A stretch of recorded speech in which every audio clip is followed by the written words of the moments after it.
Добрый день, уважаемые коллеги. Меня зовут Трифонов Александр. Я работаю в компании «Мобильное электронное образование». И сегодня я буду ведущим этого вебинара, этого мероприятия. И первый вопрос, он традиционный, организационный: как меня слышно и видно? Хорошая ли картинка, хороший ли звук, нет ли каких-либо технических проблем. Если все в порядке, то напишите в чате знак плюс, это будет означать, что мы можем Так, начинать сегодняшний. меня тогда не надо.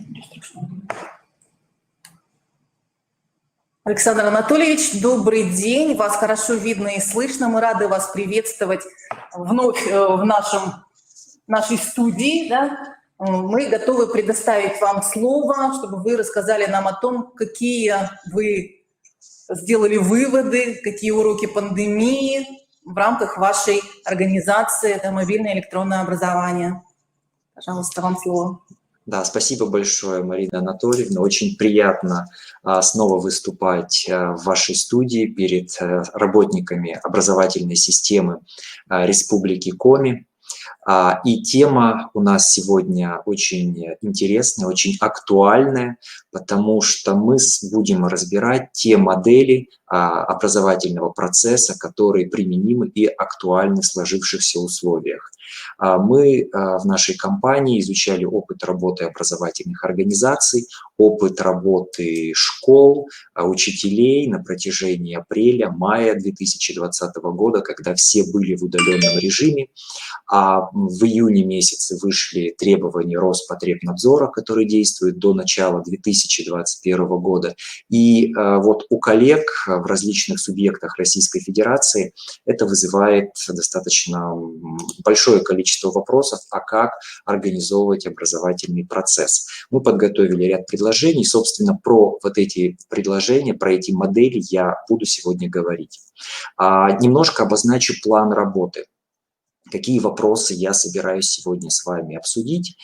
Первый вопрос касается нормативной базы. То есть мы должны с вами выяснить те рамки закона, которые есть, что мы можем делать в соответствии с законодательством и как мы можем организовывать образовательный процесс. То есть за рамки существующего нормативно-правового поля, как вы понимаете, мы не имеем права выходить.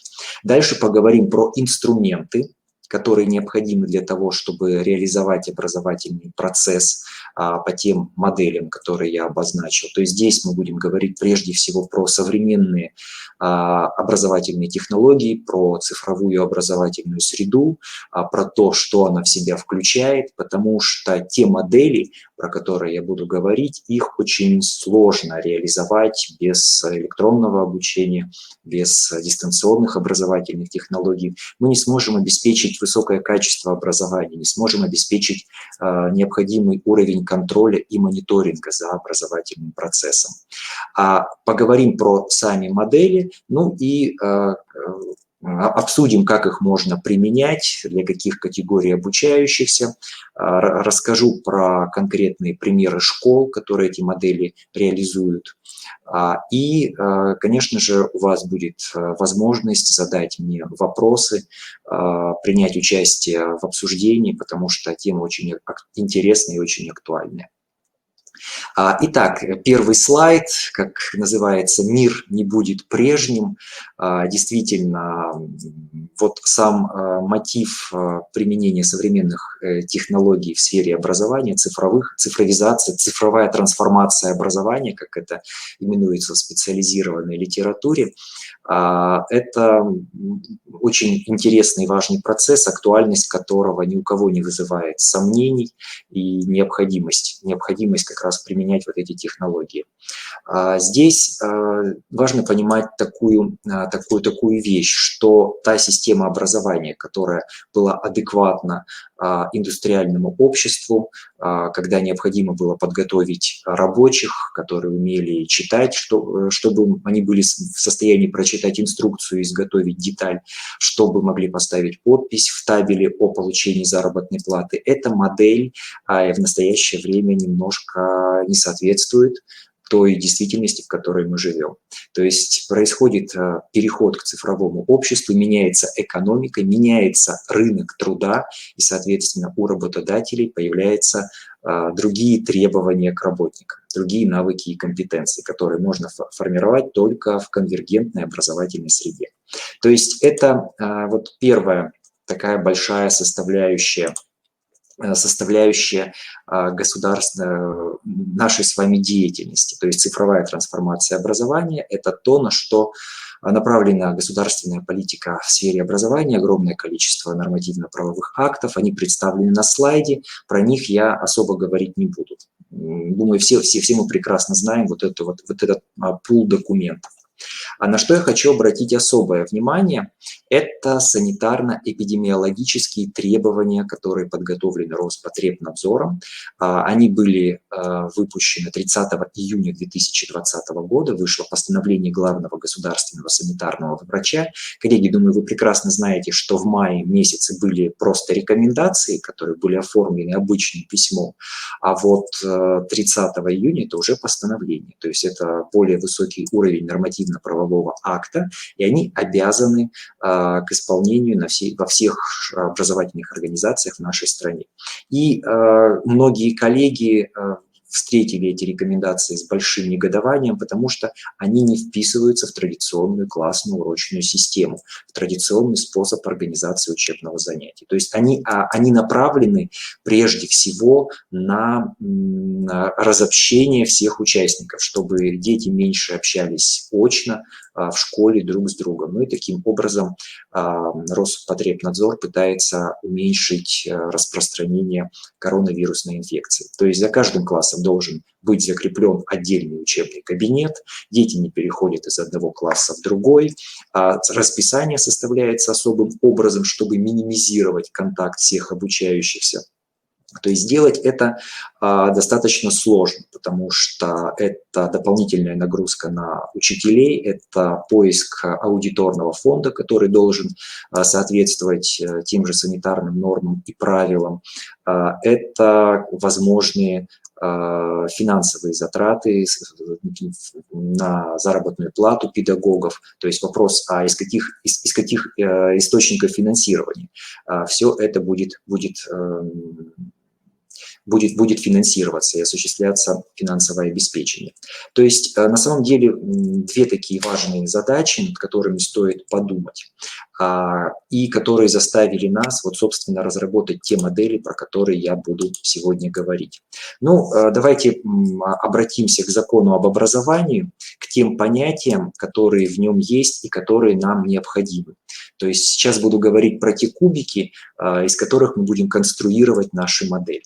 Первое такое понятие – это электронное обучение и дистанционные образовательные технологии. Это 16-я статья закона об образовании. На слайде представлено, что электронное обучение – это организация образовательной деятельности, которая состоит из трех элементов. Это образовательный контент, или, как это написано в законе об образовании, информация, которая содержится в базах данных. Это элементы, которые обеспечивают обработку этой информации, то есть система управления образовательным процессом, различные электронные журналы, электронный дневник, система назначения заданий и средства коммуникации. То есть без коммуникации электронное обучение организовать достаточно проблематично.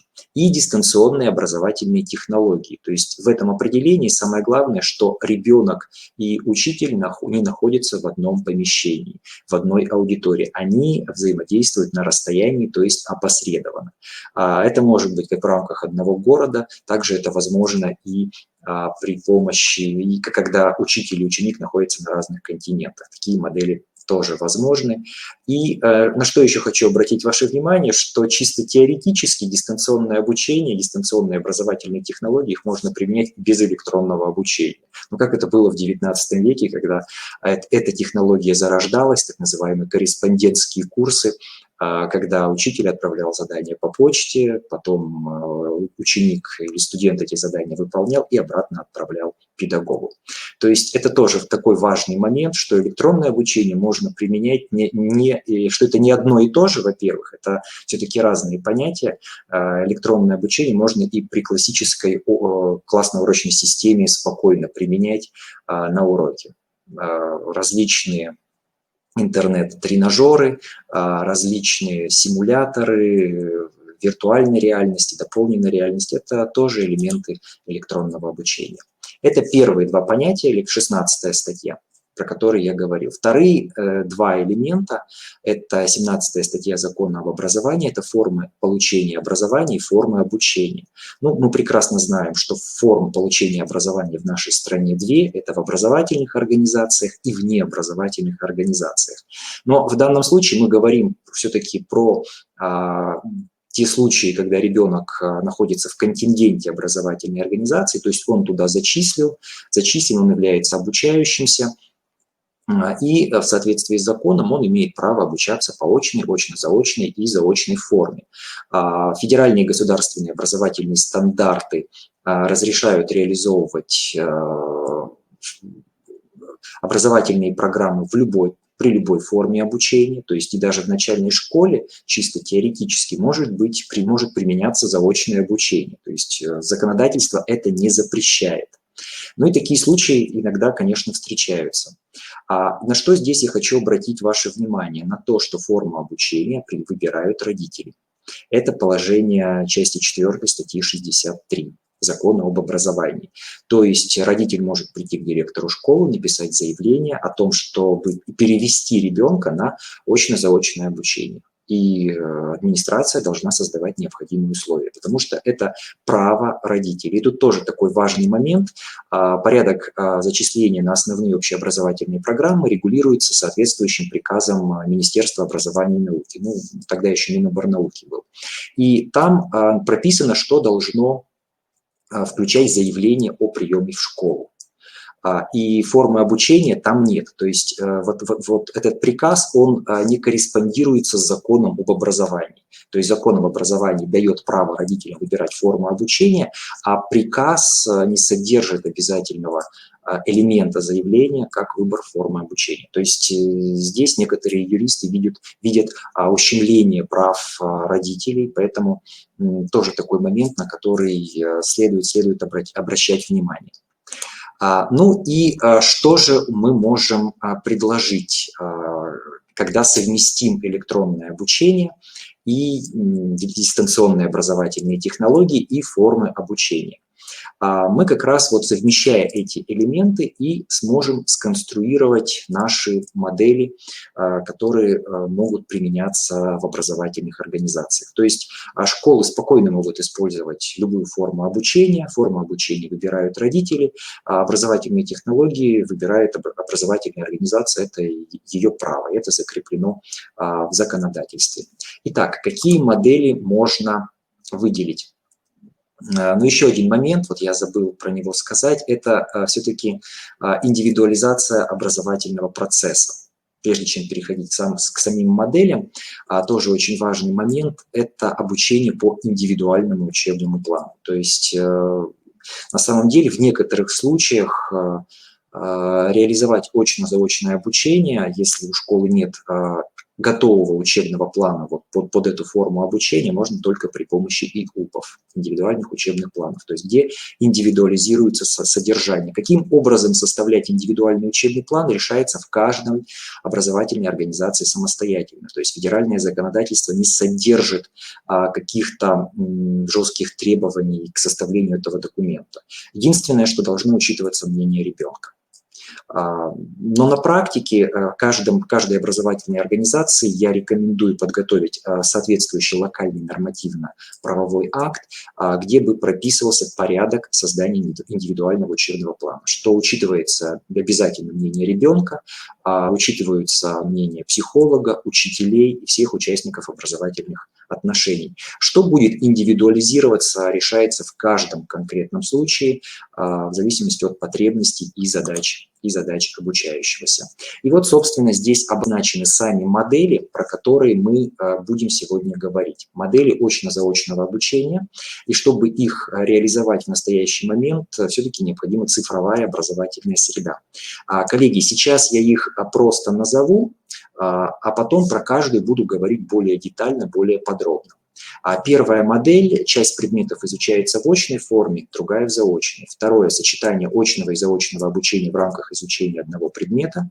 Третье – сочетание последовательного и параллельного изучения предметов. Четвертое – сочетание очно-заочного обучения с использованием дистанционных образовательных технологий. Пятое – это сетевая форма реализации образовательных программ. И здесь очень важный момент заключается в инструментах, то есть что нам необходимо сделать, чтобы эти модели реализовать. Первое – это нам необходима цифровая образовательная среда. Просто без современных технологий вы не сможете задавать задания, отслеживать, как дети реализуют заочную часть, консультировать детей, и выполнять многие другие функции, которые при традиционной классной урочной системе выполняются в рамках очных занятий. Второй момент – это индивидуализация учебного процесса, но это тренд современного образования. Все говорят про индивидуализацию, даже в национальном проекте образования есть такое направление в федеральном проекте «Успех каждого ребенка», что к 2024 году каждому ученику с 5 по 11 класс должна быть предоставлена возможность обучения по ИУП. Смешанное обучение, то есть без сочетания классических технологий, педагогических технологий и современных цифровых технологий это реализовать будет невозможно. Ну и, конечно же, четвертое – это электронное обучение и дистанционные образовательные технологии. Это что касается инструментов. И здесь я бы хотел поговорить более подробно про инструменты и показать вам сейчас те возможности, те инструменты, которые есть у мобильного электронного образования для того, чтобы эти модели реализовывать.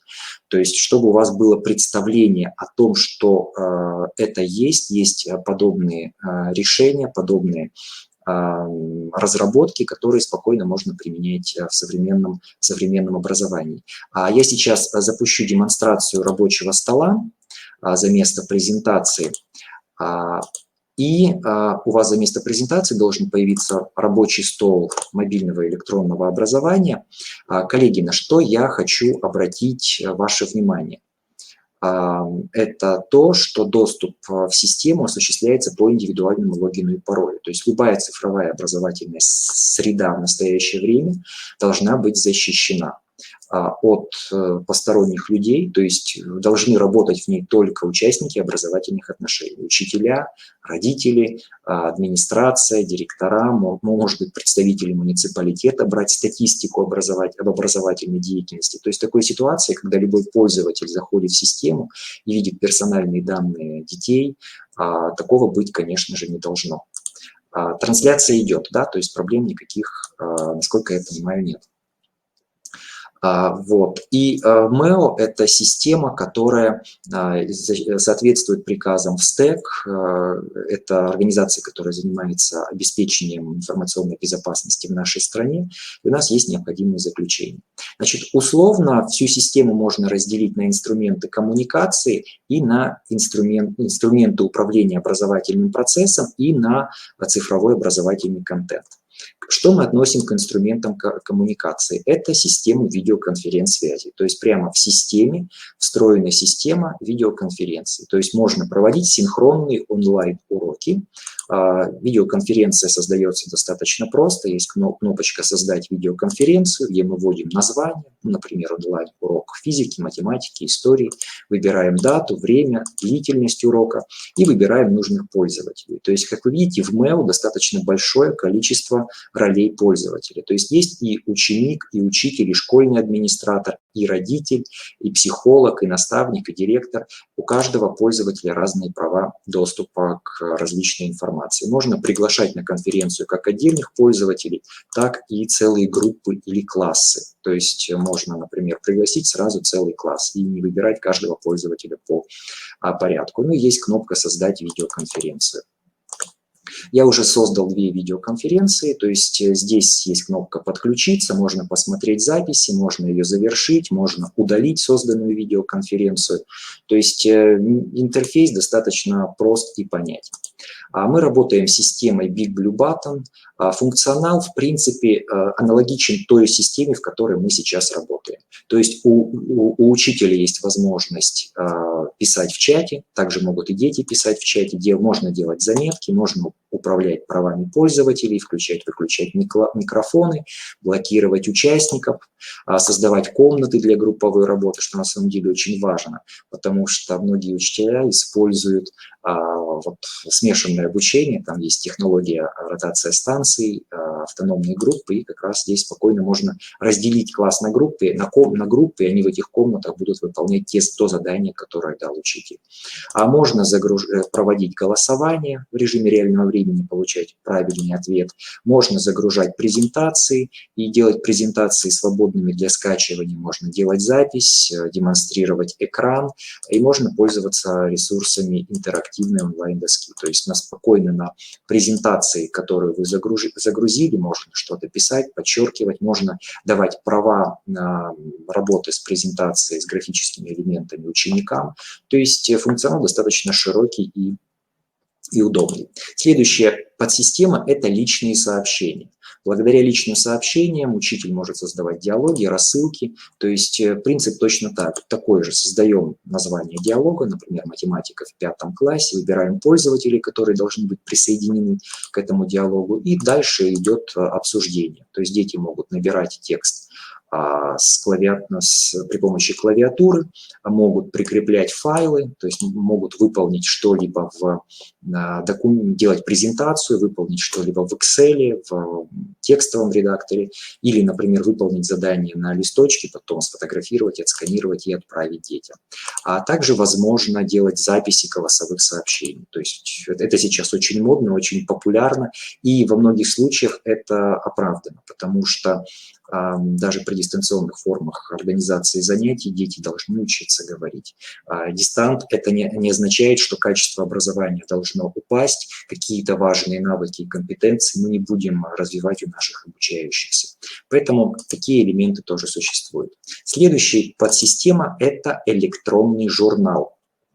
Электронный журнал, прекрасно вы знаете, что эта система предназначена для учета успеваемости, для мониторинга образовательной деятельности. Мы спокойно интегрируемся с региональными системами по учету успеваемости. Это может быть и Элжур, и Дневник.ру, и Сетевой город. То есть подобные проекты реализованы, например, в Ханты-Мансийском автономном округе, где дети заходят по одному логину и паролю. То есть у них один логин и пароль от системы по учету успеваемости, и по этому логину они заходят и в мобильное электронное образование. Также оценки автоматически переносятся из нашего журнала в ту региональную систему, которая есть в регионе. То есть что здесь возможно сделать? Здесь учитель может посмотреть результаты каждого ученика, посмотреть оценки за тесты. Тесты в мобильном электронном образовании проверяются автоматически системой. То есть учитель на проверку тестов время не тратит. Вот задание с открытым ответом проверяет учитель.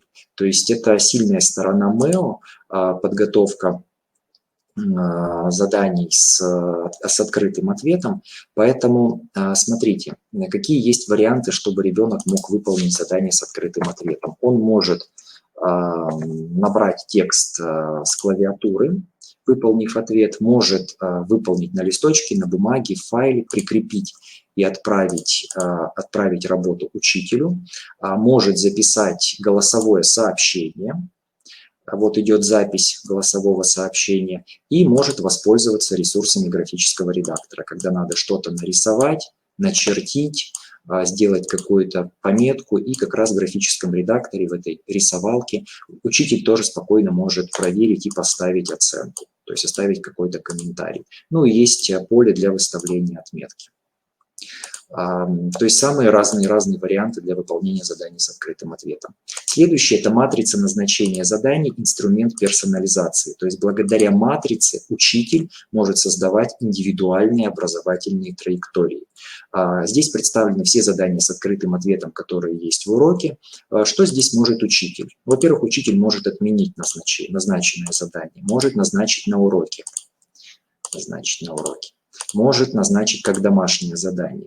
И, соответственно, когда ребенок выполняет, здесь появляется знак плюс, это означает, что учитель может перейти и проверить это задание. Есть возможность устанавливать дедлайны, то есть сроки выполнения заданий. То есть не просто назначил и задание висит, а учитель назначает дату, время, к которому ученик это задание должен будет выполнить.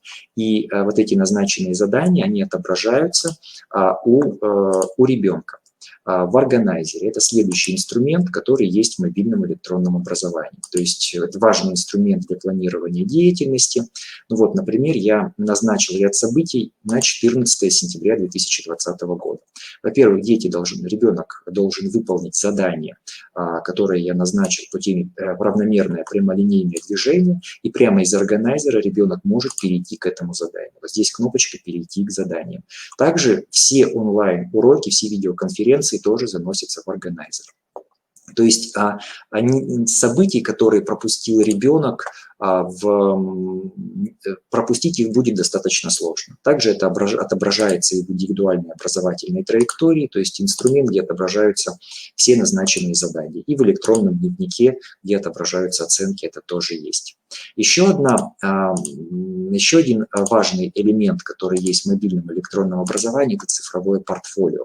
То есть сейчас очень много говорят про системы модернизации, совершенствования системы государственной итоговой аттестации. И как раз одна из идей, одно из направлений обсуждения данной проблемы – это развитие портфолио. То есть чтобы учитывалось не результат одного экзамена, от которого зависит вся последующая жизнь ребенка, а учитывались все достижения на протяжении всего обучения в школе. И как раз портфолио – это инструмент, который позволит формировать и собирать, аккумулировать все достижения ребенка. Победы в олимпиадах, конкурсах, соревнованиях. Да и учителям цифровое портфолио необходимо для аттестации. Достижения обучающихся учитываются при получении первой и высшей аттестационной категории. То есть такой инструмент у нас тоже есть. Здесь есть специальный шаблон, специальный файл, куда нужно заносить все достижения и подгружать в систему. Здесь они будут версиями отображаться. То есть здесь есть также все сертификаты. Если ребенок обучается на дополнительных курсах, которые есть в нашей системе, сертификаты, документы об дополнительном обучении здесь тоже будут отображаться. Еще один инструмент, про который я забыл рассказать, это мессенджер. У нас есть личные сообщения, но также у нас с 1 сентября 2020 года появится мессенджер. Он аналогичен мессенджеру Telegram по функционалу, то есть можно писать сообщения, создавать каналы, обсуждения, прикреплять файлы, делать видеосообщения. И что самое важное, его можно установить на любой современный гаджет. Сейчас готовится релиз для Google Play и для Apple Store. Ну и образовательный контент, самое интересное, что есть в мобильном электронном образовании.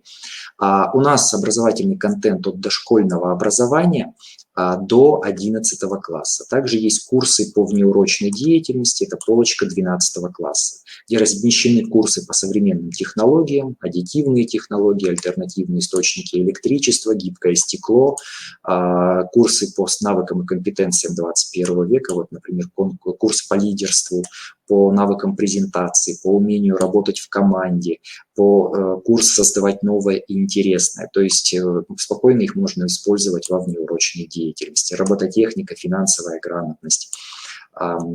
Что касается основных курсов, то каждый курс в мобильном электронном образовании состоит из аннотаций и оглавлений. В аннотации дается описание курса, какие результаты должны быть достигнуты, какие универсальные учебные действия, на развитие каких универсальных учебных действий направлен этот курс, и дается примерное календарно-тематическое планирование. То есть, смотрите, мобильное электронное образование – это не учебно-методический комплекс, то есть требования законодательства о включении МЭО в ФПУ, федеральный перечень учебников, нет. МЭО – это программное обеспечение, то есть здесь никакого нарушения законодательства нет. Как быть учителю?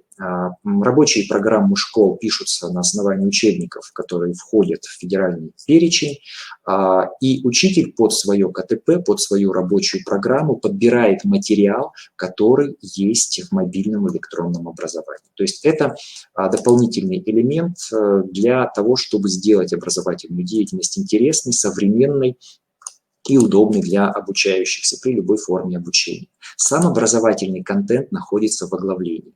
Давайте, например, рассмотрим занятие номер 4. То есть все курсы в МЭО состоят из занятий, а занятия из интернет-уроков. Любое занятие открывается заданием к занятию, которое направлено на развитие метапредметных знаний, на проектно-исследовательскую деятельность, групповую работу. То есть здесь в курсе химии 11 класса 11-классникам нужно создать визуально-химический объект для первоклассников. То есть попытаться визуализировать, попытаться создать, объяснить простые вещи, которые им доступны как выпускникам, чтобы эти сложные вещи поняли дети, которые только начинают свое обучение. Огромное количество информации, которая содержится в боковом меню, то есть это как раз и говорит о том, что наш образовательный контент, во-первых, избыточен, учитель может подбирать задания, подбирать материалы под разные категории обучающихся с разными образовательными запросами и потребностями. Во-вторых, это цифровая образовательная среда, современный способ представления текстов, который, кстати, используется и проверяется в международных сравнительных исследованиях. Вот PISA, например, использует такой же формат. То есть это компьютерный формат, где дети сидят за компьютерами, и многие материалы, многие тексты и информация, которая необходима для того, чтобы выполнить задание, которое есть в PISA, оно как раз содержится вот под такими гиперссылками. То есть ребенок должен спокойно пользоваться современной цифровой образовательной средой. Ну и интернет-урок. Как вы видите, в основной части идет описание материала, а в боковом даются дополнительная информация. Это персоналии великих химиков, Дмитрий Иванович Менделеев. Задание в практической плоскости, то есть функциональная грамотность, это наш конек.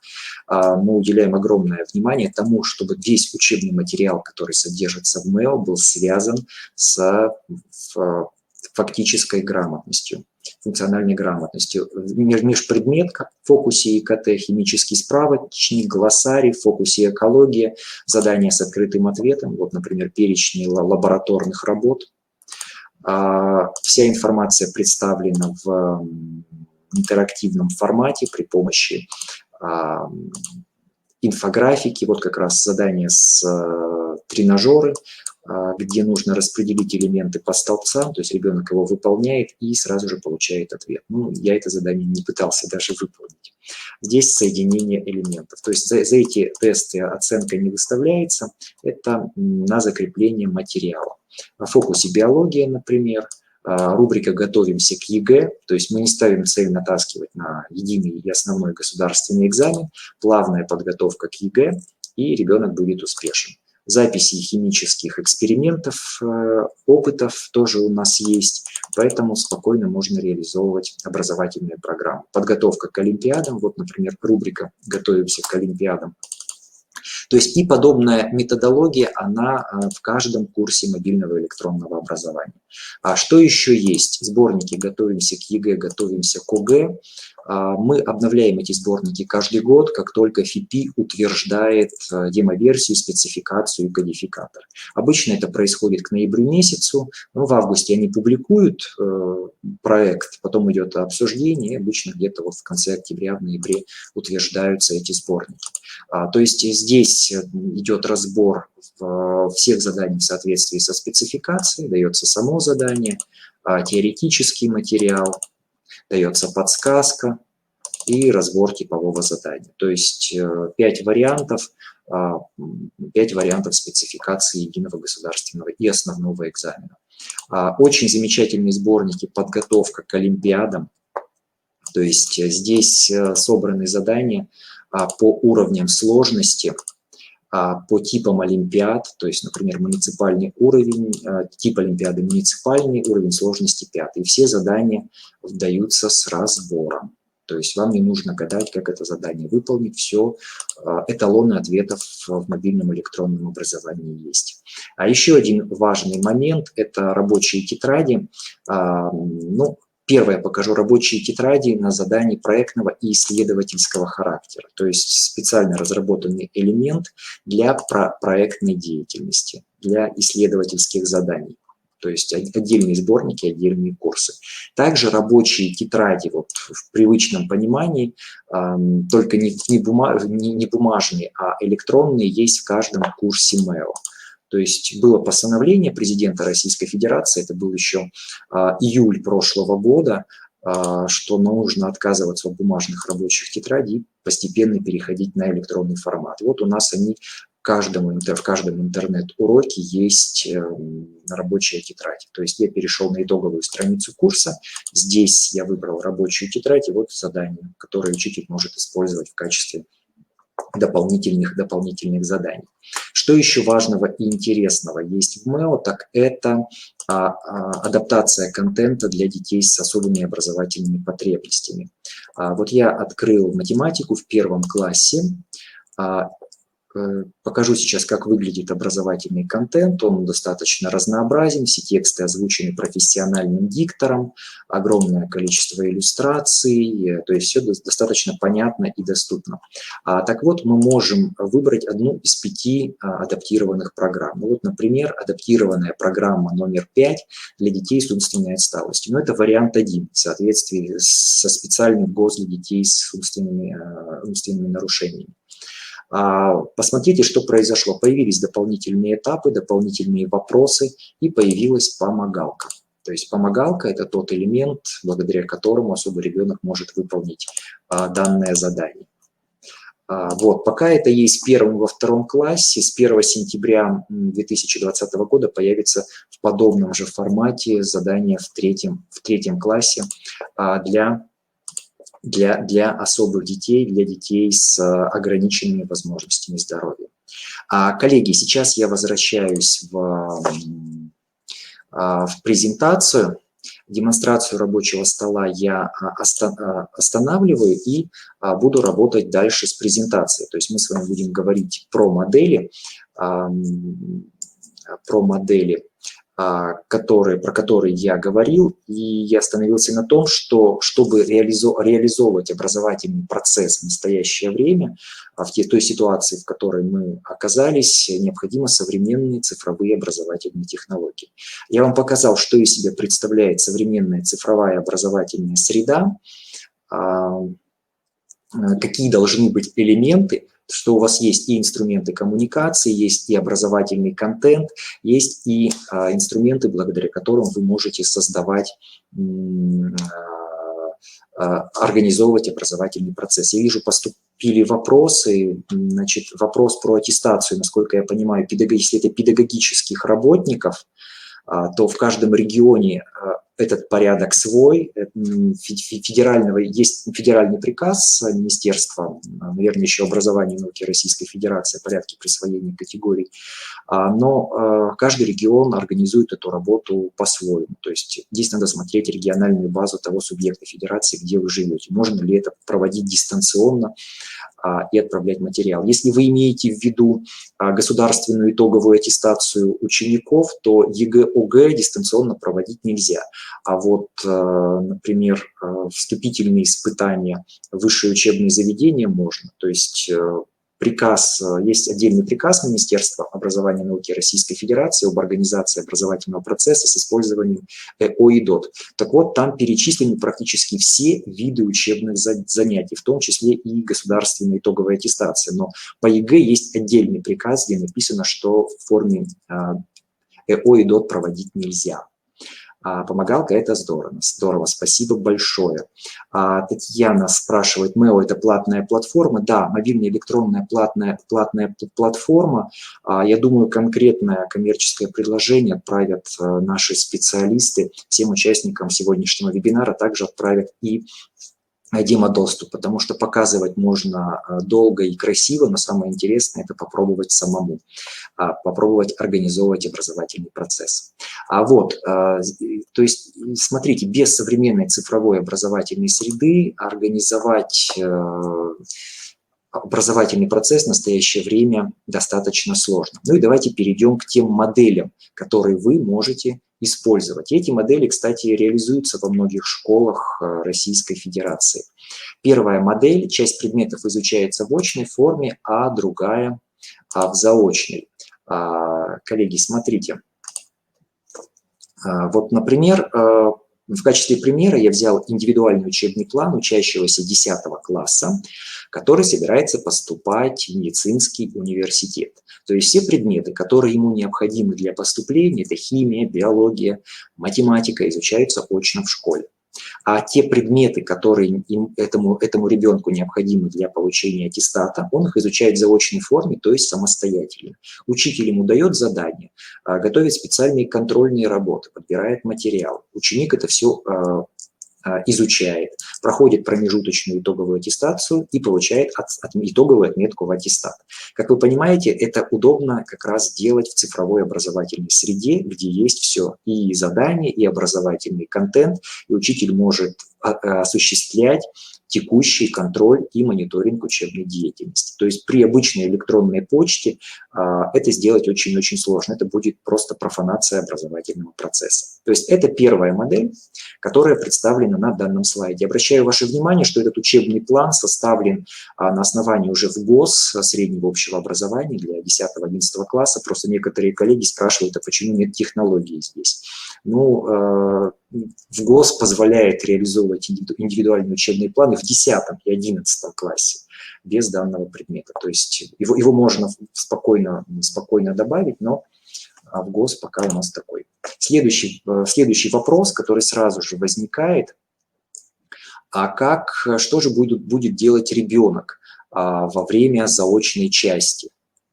Как она будет организована? Ну, во-первых, ее можно организовать дома у обучающегося, то есть ребенок может не приходить в школу, а работать у себя дома, заниматься. Также это можно организовать в школе в нетрадиционной классно-урочной системе, то есть это может быть специальная медиатека, лаборатория, где ребенок будет заниматься.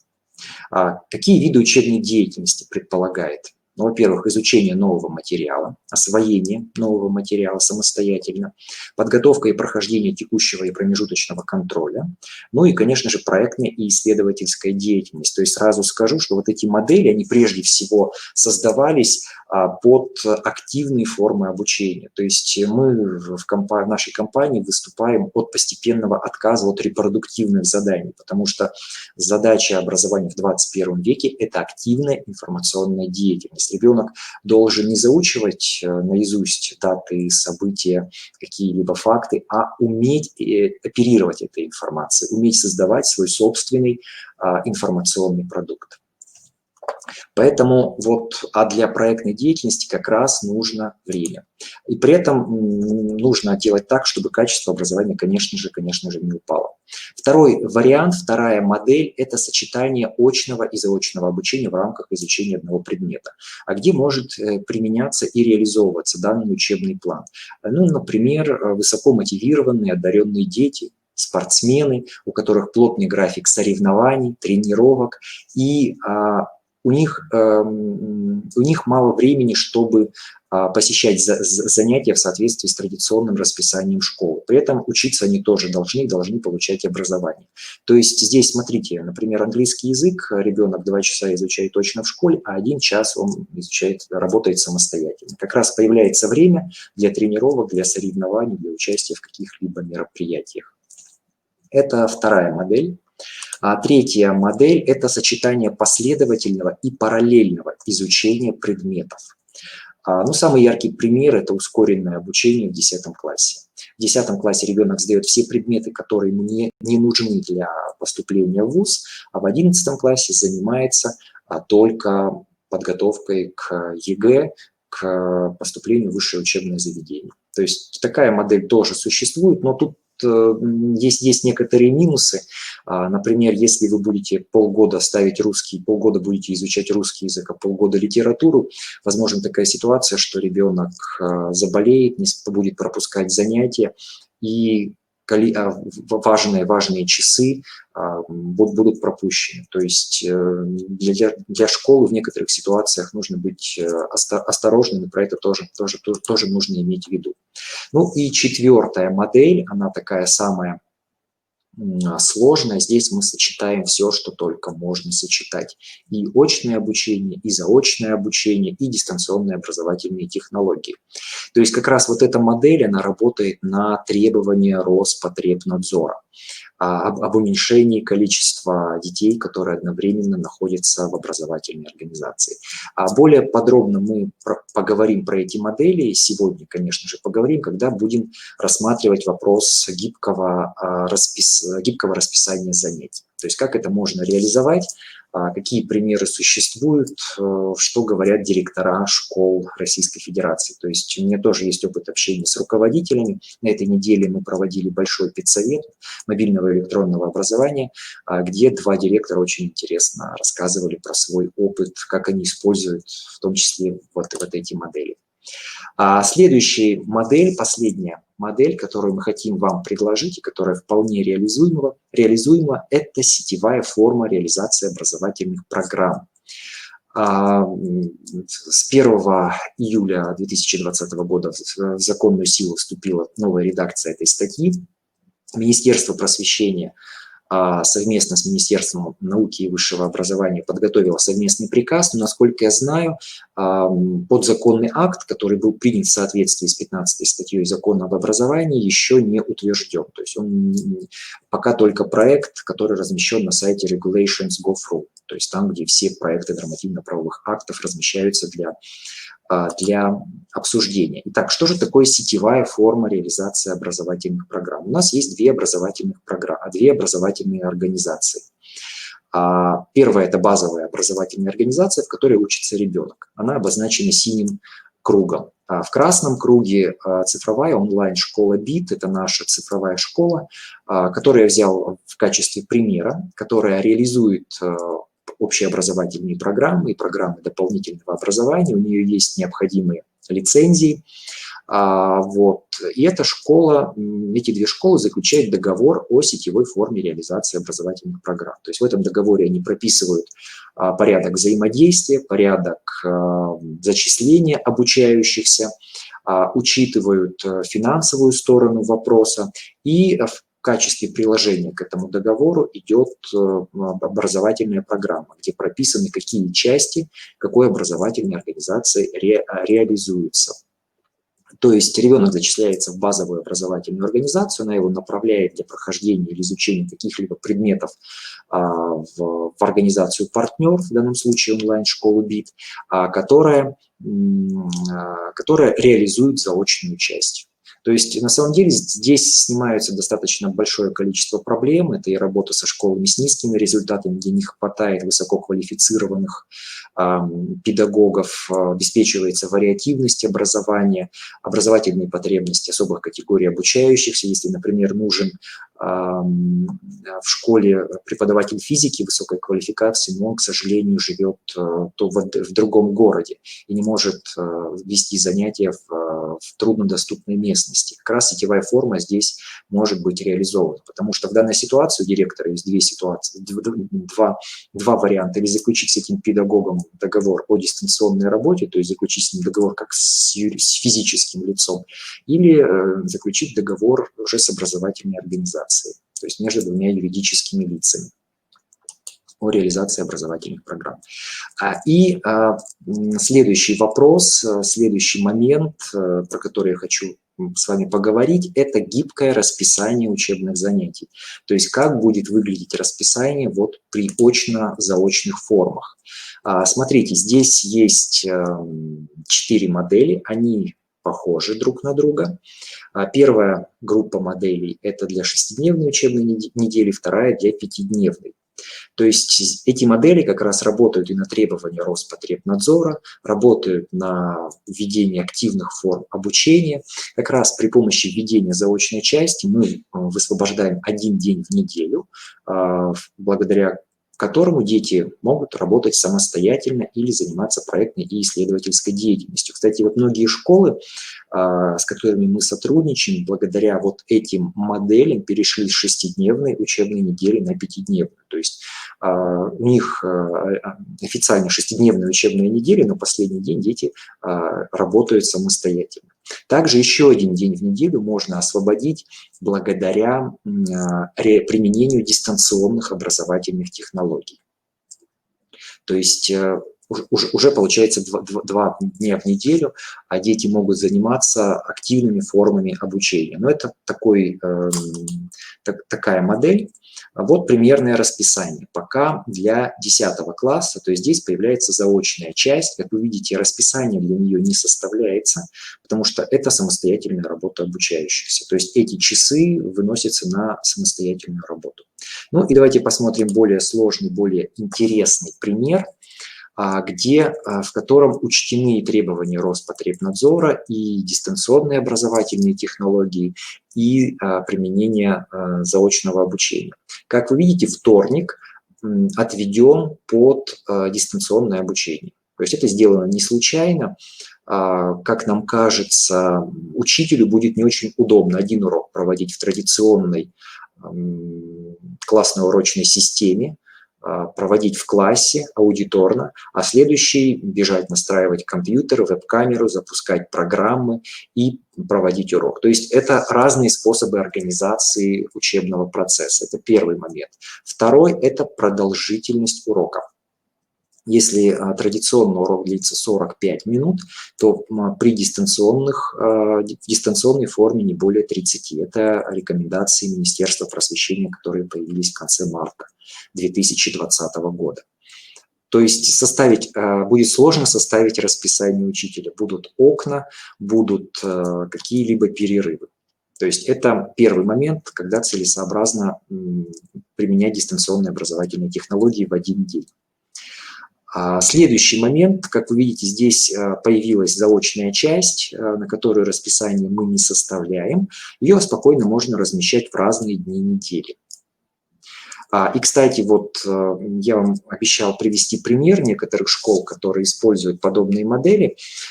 И на Большом педсовете у нас выступала Типугина Инна Валентиновна. Это школа «Алгоритм успеха», это Белгородская область, полностью цифровая школа, где нет бумажных учебников. Они пользуются мобильным электронным образованием и закупают электронные формы учебников. То есть у каждого ребенка все учебники, которые должны быть в соответствии с федеральным перечнем, они есть в электронном формате. Ну, мы прекрасно знаем, что от учебников школа не может отказаться, потому что все программы пишутся на основании учебников, которые входят в федеральный перечень учебников. Так вот, они придумали следующую модель, так называемая плавающая дистанционка. То есть у них, у каждого класса разный день в неделю дистанционные занятия. То есть в понедельник, например, первой недели этот класс учится дистанционно, все остальные очно. Со следующей недели наоборот, вторник работают дома, а все остальные дни недели работают в школе. И так вот по такой лесенке, по такому плавающему расписанию выстроены учебные занятия. Еще один пример – это Бауманский лицей, Республика Марий-Эл, город Йошкар-Ола. Они тоже используют подобные модели. То есть для непрофильных предметов они применяют модель, когда часть предметов изучается очно, а часть при помощи дистанционных образовательных технологий или в заочной части, когда ребенок занимается самостоятельно. То есть они считают, что какая-то часть очной работы в рамках традиционной классной урочной системы должна быть, но все-таки можно уменьшить аудиторную нагрузку на ребенка при помощи применения самостоятельной работы. Ну и еще один важный момент, который учтен в данном расписании, Он заключается в том, что здесь разное время начала уроков. То есть 10 класс начинает учиться с 8:30, а 11 с 9. Ну, это приведено в качестве примера. То есть, как я уже сказал, подобные модели, они существуют, применяются как в крупных и ведущих школах Российской Федерации. Также есть примеры применения данных моделей и в малокомплектных школах Красноярского края. То есть у нас тоже есть замечательный директор, Березовская школа, Куксенко Елена Николаевна, которая тоже рассказывает про то, как она применяет подобные модели, и они на самом деле имеют право на существование. Коллеги, в принципе, содержательную часть сегодняшнего вебинара я закончил, что хотел вам рассказать, я сказал, поэтому сейчас время для вопросов. Я с удовольствием отвечу на те вопросы, которые вы мне зададите, подготовите, потому что тема на самом деле очень актуальная, нестандартная. И я с удовольствием отвечу на какие-либо ваши предложения и возражения, если они, конечно же, будут. Можете писать вопросы в чате. Насколько я знаю, есть специальный раздел для вопросов, questions. Но в любом случае вы можете обратиться ко мне лично. Я могу оставить свой адрес электронной почты. Всем коллегам я отвечаю на все вопросы. И всегда готов к любому общению и коммуникации. Потому что ваш опыт, ваше отношение для меня на самом деле очень-очень интересно. А еще одна тема, которой мы занимаемся в компании «Мобильное электронное образование», это решение нестандартных задач. То есть у нас была целая серия вебинаров по международным сравнительным исследованиям, по формированию функциональной грамотности. И после одного из таких вебинаров мы провели опрос тех слушателей, которые посетили этот вебинар. И одна из слушателей ответила, что все интересно, все очень актуально, но меня радует то, что я уже на пенсии, и мне не нужно будет внедрять то, про что вы говорите. Поэтому, коллеги, я надеюсь, что таких настроений среди участников сегодняшнего вебинара нет. Мы все активны, стараемся сделать наше образование самым лучшим, самым интересным. Я вам вижу, вопрос появился в чате. Какие возможности у МЭО есть для формирования метапредметных результатов? Да, спасибо большое, вопрос интересный, потому что метапредметная составляющая – это сильная сторона МЭО. Первое, в каждом занятии есть задание к занятию, то есть перед разбором конкретного материала есть специальные задания, которые формируют метапредметный результат. Это может быть, например, создание кинофильма. Это может быть написать по биологии, может быть задание написать компьютерную программу. Это в каждом курсе, вот я когда показывал химию, думаю, вы видели специальные рубрики в фокусе биология, в фокусе экология. То есть огромное количество материалов, заданий, которые показывают взаимосвязь физики и истории, химии и биологии, географии, например, и математики. То есть при помощи тех заданий, которые есть, при помощи специальных рубрик. Вот тоже один замечательный педагог, который использует МЭО, Михаил Юрьевич Гарус, это он начинающий педагог, но он уже выиграл большое количество конкурсов профессионального мастерства, педагогический дебют, в частности, который для таких педагогов есть. И вот он всегда приводит очень интересный пример по геометрии. Там дана задача, как при помощи признаков равенства треугольников можно спасти человека от уголовной ответственности. То есть произошло нападение на человека. Этот момент нападения был заснят на видеокамеру, и благодаря расположению теней, благодаря знанию признаков подобия треугольников,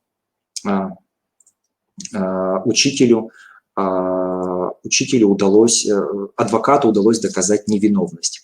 Да, я говорю про межпредметные связи и про функциональную грамотность. То есть вот как раз я привел пример про признаки равенства треугольников, которые как раз говорит юриспруденция и геометрия, как это может быть использовано. Так, я еще видел вопросы в чате. Ну, про метапредметные результаты я ответил. Я думаю, всем коллегам, которые участвовали в сегодняшнем вебинаре, мы отправим демо-доступ к системе, потому что все-таки мобильное электронное образование нужно смотреть самому. Огромное количество материалов, как я уже сказал, контент избыточен. А как же будут перемены? Одни учатся, другие отдыхают. Это, видимо, вопрос по моделям. Да, на самом деле верный вопрос, потому что если мы составляем так называемое расписание лесенкой, то есть когда у одних классов уроки начинаются в одно время, у других в другое, здесь очень сложно составить расписание. Как раз вот требование Роспотребнадзора и направлено на то, чтобы перемены были в разное время. То есть это сделать на самом деле возможно, но тут нужно прежде всего планировать рабочий день учителя, потому что разное время начала уроков. И, как вы знаете, в соответствии с законодательством вот эти так называемые окна нужно минимизировать. То есть здесь нужно осмотреть возможности каждой образовательной организации, сколько учителей того или иного предмета, сколько классов, какие есть ресурсы. Ну, то есть, да, одни учатся, другие отдыхают. Это то, что хочет сделать Роспотребнадзор, чтобы уменьшить контакт детей на переменах в аудиториях. Коллеги, еще вопросы? Ну, если вопросов нет, я, наверное, завершаю свой вебинар, свое выступление. Мы с вами работаем уже целый час. Хочу пожелать вам успехов в новом году, хорошего настроения и чтобы все у вас получилось. Да, я вижу, Марина Анатольевна подошла под конец нашего вебинара. Ну, тогда передаю вам слово. Мы благодарим Александра Анатольевича за очень интересный вебинар. Я слушала его на своем рабочем месте.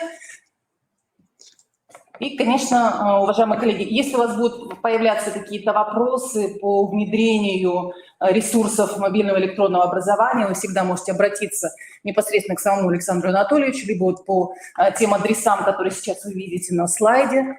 И желаю вам успешного внедрения этих ресурсов, учета всех тех уроков пандемии, которые перед нами встали. И желаем всем отличного учебного года. Спасибо, коллеги. А мы приглашаем вас на наши следующие вебинары. У нас осталось еще 2 семинара. Это семинар, который проведет методист издательства «Русское слово» Элла Анатольевна Шадрина «Диалог воспитанием словом в начальной школе». И семинар, который проведет Марина Владимировна Лебедева, ведущий методист издательства «Национальное образование». Она будет говорить о цифровом пространстве профессионального роста педагога, идеях, проектах, технологиях на примере платформы вдохновения. Приходите на наши следующие семинары.